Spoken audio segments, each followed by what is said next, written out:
अस्सलाम वालेकुम व्यूअर्स, आपको अपने चैनल वर्ल्ड कंट्री चौक सब्सक्राइब में खुशामदीद कहता हूँ।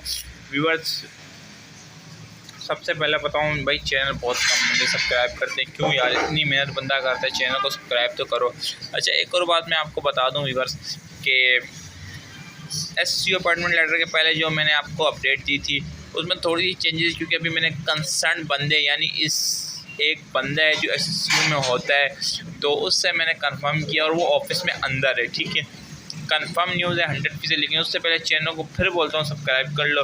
व्यूअर्स, आप लोगों को SSU का बहुत लंबा प्रोसेस चला है, तकरीबन 2.5 साल हो गए। अभी एक डोमिसाइल मैट्रिक की वेरिफिकेशन जो चल रही है आप लोगों की। लेकिन व्यूअर्स जो है, आप लोग जो है ट्रेनिंग पे कब जाएंगे? आप लोग मई तक जाएंगे। अपॉइंटमेंट लेटर आपको मार्च या मई में मिलेगा व्यूअर्स, कंफर्म 100% न्यूज़ है। फिर से सुन लें, मार्च या मई, रमज़ानों से पहले या रमज़ानों के बाद जाओगे, कंफर्म न्यूज़ है। इसके अलावा चैनल पर नज़र रखो, जैसी कोई बिग अपडेट आती है आपको इसी चैनल पर दे दूँगा। अल्लाह हाफ़िज़। छोटी सी वीडियो बनाइए और अल्लाह हाफ़िज़।